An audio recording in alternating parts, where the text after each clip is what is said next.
mother, and she will be listed as victim Noack in the Zoom, and she is requesting, pursuant to Marcy's law, that her identity remain anonymous. So for that reason, she will not be stating her name, but she will be making a statement regarding the. Where would it be? It should say victim, and then in parentheses Noack. Nope, sorry. You see it when it says victim? Nope. Okay. Yes. 1 second. All right. You may unmute, ma'am.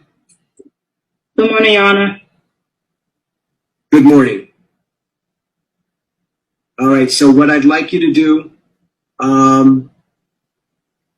is, well, you don't want to give your name. So at this point, just go ahead and you can give us an impact statement. Yes, ma'am.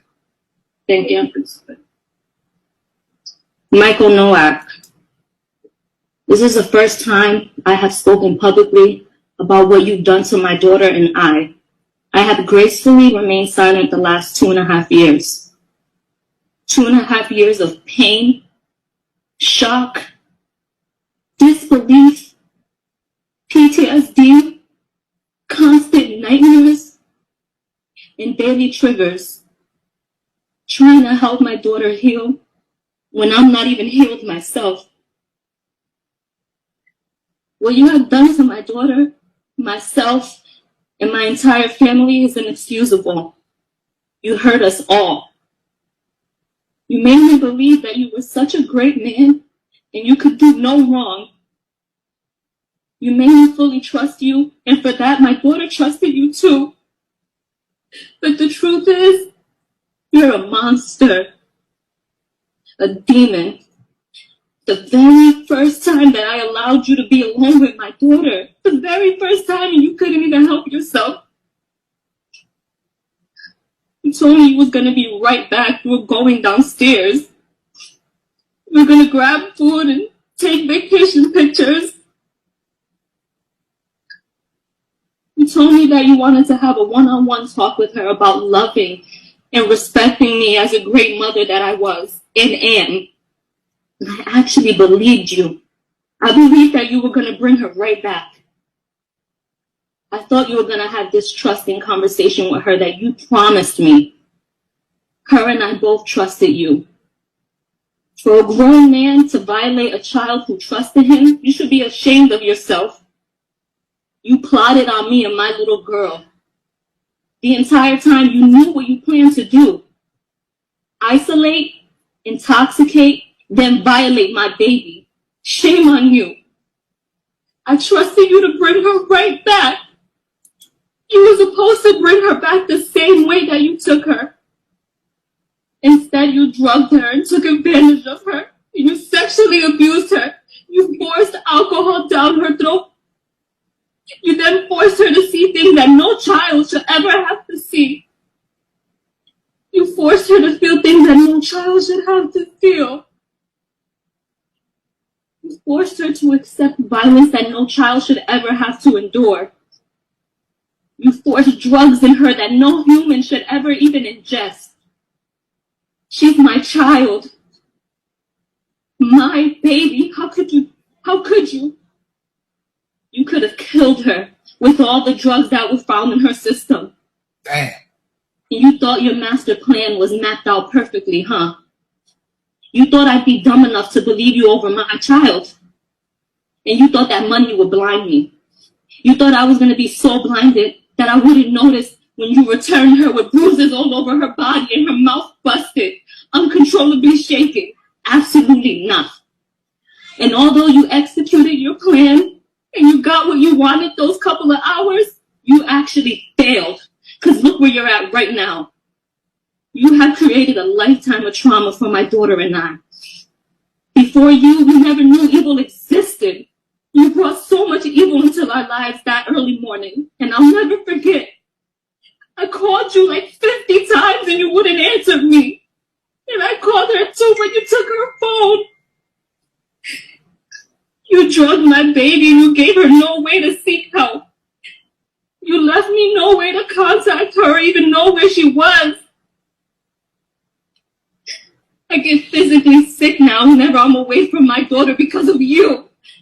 Something as simple as her going to school, I'm in panic mode. Because I'm scared when she comes back, she's going to be hurt all over again. I constantly have flashbacks of that night. And what she lives with is not okay. She feels uncomfortable around people and will live with this forever, and this is not fair to her. She never deserved this.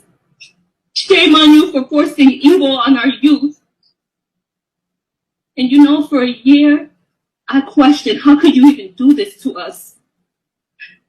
Her and I did nothing wrong to you. We trusted you. I moved across the country because I believed everything that you told me. But it was pure manipulation I see now. All you do is specialize in selling false dreams. How could you do this to an innocent child and mother who simply trusted you? We did nothing wrong. But you know what? I'm done breaking my head trying to question or figure out how you could do such a thing. It's so simple to me now. You're just a sick man. A man you can have a plethora of women, but you secretly prefer to have a child. And it's so clear now. I will never be able to fully trust another person due to the betrayal that you've shown me. And for that, I was not willing to trust 6 strangers and go to trial. Nor was I going to put my daughter through an additional trauma. This plea was in our best interest. You and I both know the evidence is extremely substantial. But even with that, I refuse to have my child be tormented when she's done nothing wrong. All she holds is the truth. And I will say this, although you were so worried about being labeled a sex offender, you did us a huge favor by admitting to guilt, period. So for that, I thank you. I truly thank you. Yes, mitigation took place and I allowed it as long as it meant you going to prison and you getting true help. Because true help means no more victims. The fact that your only non-negotiable was to accept a sex crime shows exactly the type of man that you are. You know what you did in that hotel room. I know what you did, and my daughter knows what you did. DNA doesn't lie. There's no reason why your DNA should have been found on my baby.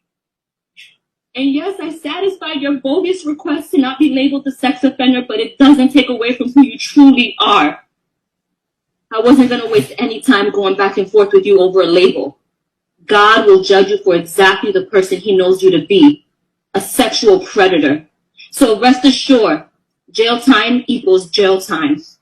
And I pray that during your 10 years of sex offender probation, you actually receive the treatment that you need, and it helps heal your sick mind and get the thoughts of being with children out of it. All you care about is your pretend image, but I know exactly who you are now. You want to be this public figure, but you want to do all your evil acts in secret. You're so self-centered. That's why the last time I saw you on February 27, 2021, you fought me. You tried to hold me hostage from taking my daughter to the hospital. I'll never forget that cowardly look in your eyes. I'll never forget it. You were so scared. You were so scared because you realized you messed with the wrong one. Your last words to me, you held me and said, please don't go. You're going to ruin my career.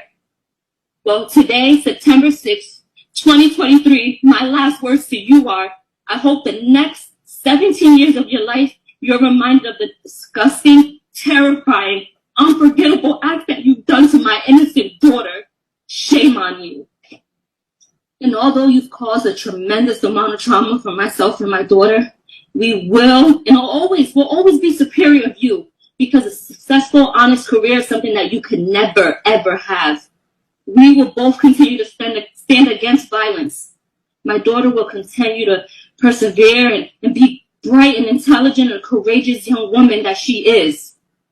So Michael Nowak, I hope you enjoy prison, and God bless you. Right. Thank you, ma'am. Thank you for your courage for speaking. It is heartbreaking, and my heart goes out to you.